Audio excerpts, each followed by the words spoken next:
Fire in the hole!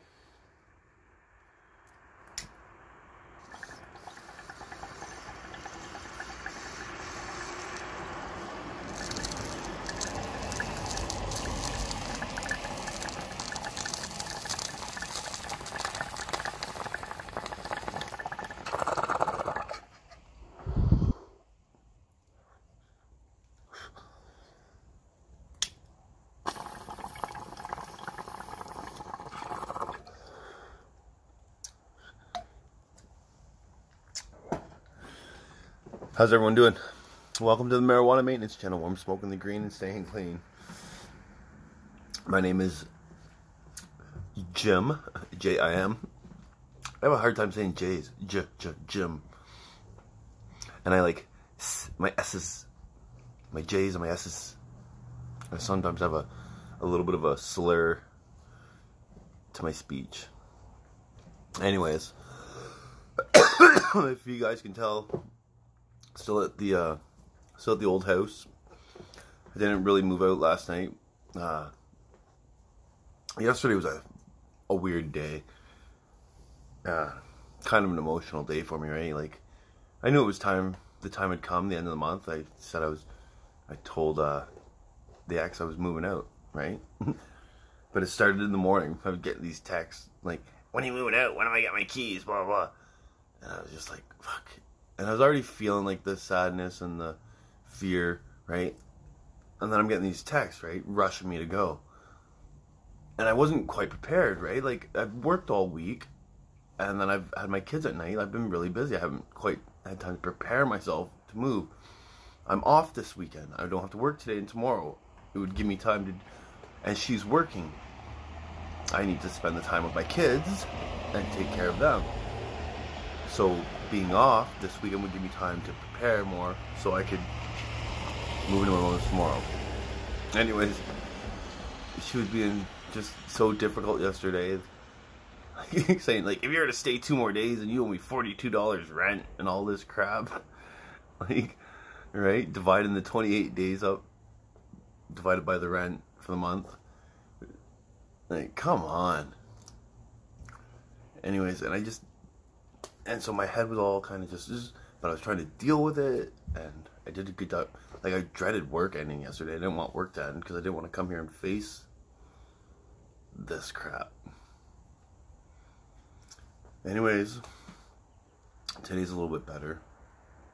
I am moving. I'm going to take some stuff over today. And, I'll get prepared and I'll probably spend my first night there either tonight or tomorrow night.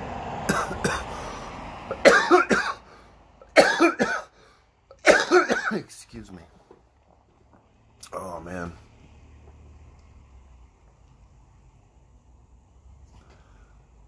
The good thing about all this, like, it is very stressful.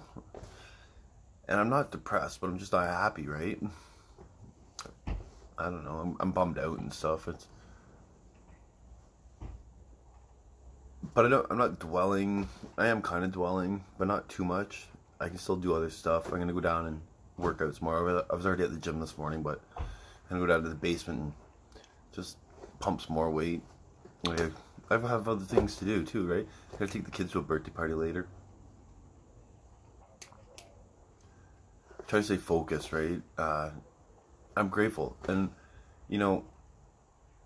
one door is closing and another door is going to be opening. And that's what recovery is all about. Recovery is great, man. Like, I don't need to get all fucked up to hide from these emotions. Like, I know in the past, if there's a situation like this, I would want to get drunk, right? I live right down the street from the beer store. I could go down there at any minute and fucking grab beer if I wanted to.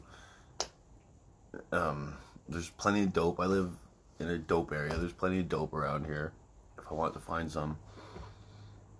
I don't want to hide from these emotions. I don't want to... I do want to feel them. I just got to ride them out, right? Like, it's no big deal. God doesn't give me any more than I can handle. And as long as I choose to handle these and face these emotions, I'm going to get through them. I can't hide from them anymore. That's what I did for 23 years when I was using dope, right? I always wanted to hide from my emotions. I didn't know how to deal with them or handle them. I was a fool. I was ridiculous. Outbursts, hitting stuff, breaking things, swearing, cursing, you know, getting drunk and getting arrested, going to jail, shit like this. Like,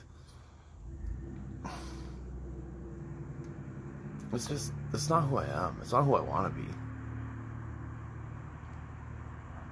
I've got high expectations for myself. And when I don't reach them, like, I'm pretty hard on myself. I don't want to be hard on myself anymore. Right? God's forgiven me, so that means I can forgive myself. God loves me. It means I can take care of myself and love myself too, right? I'm okay.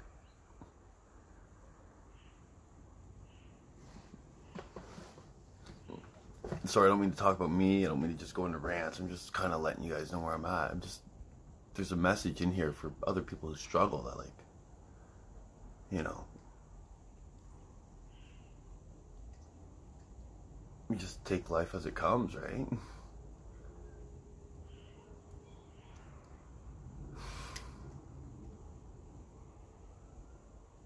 Again, my head's not all that clear. I'm still kind of like emotional. I'm all over the place inside. What I'm going to do is, I'll read to you guys, and then I'll get back to you when the situation changes.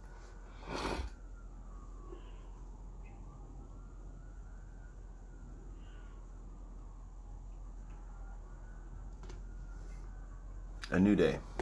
365 motivations for personal and spiritual growth. Today is February 1st.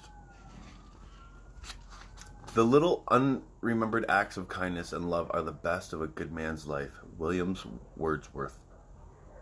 We all tend to aspire to and be inspired by enormity and immensity. But no matter where we look, we can see that it is the little things that make up the world, hold it together, and provide harmony. The little things and also disclose our character and reveal to others what we are like. Nails, rivets, and spot welds hold together houses and skyscrapers. Microscopic organisms are the substances of life and eventually of death. In fact, the entire universe, from quasars to the processes of our brains, is in reality invisible electronic impulses. As we interact in our daily lives, the little things we say and do define us to others and also determine how we feel about ourselves. Small courtesies and simple words, sincerely spoken, are certainly more effective than grandiosity in reaching out to others. The hint of a smile or slight relaxation of facial muscles can ease a strained situation. A small compliment or the recognition of process can change the complexion of another's day and of our own. Thought for today: the true magnitude of life is in the little things we say and do.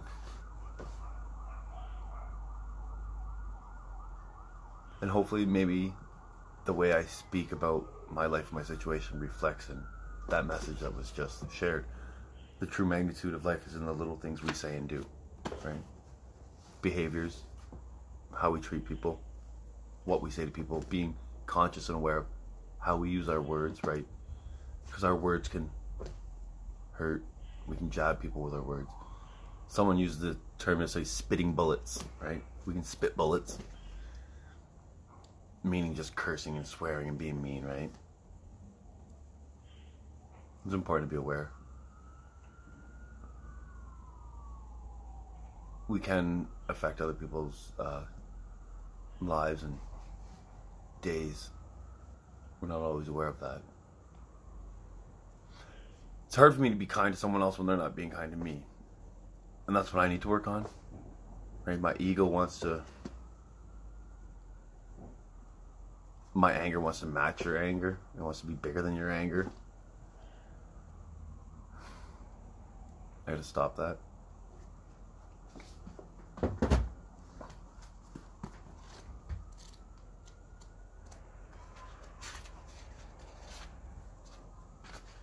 February 1st. Goal: sanity. Step 2. Gently and very gradually began to infiltrate my life. I can't say upon what occasion or upon what day I came to believe in a power greater than myself, but I certainly have that belief now. 12 Steps and 12 Traditions, page 27. Came to believe. I gave lip service to my belief when I felt like it or when I thought it would look good. I didn't really trust God. I didn't believe He cared for me. I kept trying to change things I couldn't change. Gradually, in disgust, I began to turn it all over, saying, "You're so omnipotent, you take care of it." He did. I began to receive answers to my deepest problems, sometimes at the most unusual times. Driving to work, eating lunch, or when I was sound asleep. I realized that I hadn't thought of those solutions. A power greater than myself had given them to me. I came to believe. And in AA, that's what they say, right? They say you don't have to believe in a higher power right away. That's not what the step tells you. The step doesn't say, I believe in a higher power. It says, we came to believe in a higher power. Eventually. There's a process. You start to see the little evidences in your life, how your life changes, and realize that, like, the only thing that I stopped doing is I stopped picking up that fucking drug. I stopped picking up that fucking meth, and I stopped going to the fucking liquor store. I stopped drinking. Instead, everything else, God did for me, right? All the little thought changes that I'm having, all the little behavior changes that I'm having, these come in time, but these came because of God. And like this was saying, like, these thoughts come to me while I'm driving. I meditate enough now that, like, these new thoughts just come to me, and they're like, and I can't give you an example right now, but when they come, they're so simple, yet they're so profound that, like, because I wouldn't naturally think of them on my own. That's how I know they're not my thoughts. And I'm just like, wow, God, thanks, right? Like, okay, so like yesterday, like, I remember being in my 20s. Say if I had like this if I had this problem with a girlfriend, I would get all emotional. I want to be able to think straight. I'd be like, oh, and I just want to go home. I want to be at work. It come to me yesterday that, like, I was able to, like, put it out of my mind, all this stuff, and just focus on my work. I wanted to be at work. I didn't even want to come home, right? To avoid. That's how I've changed.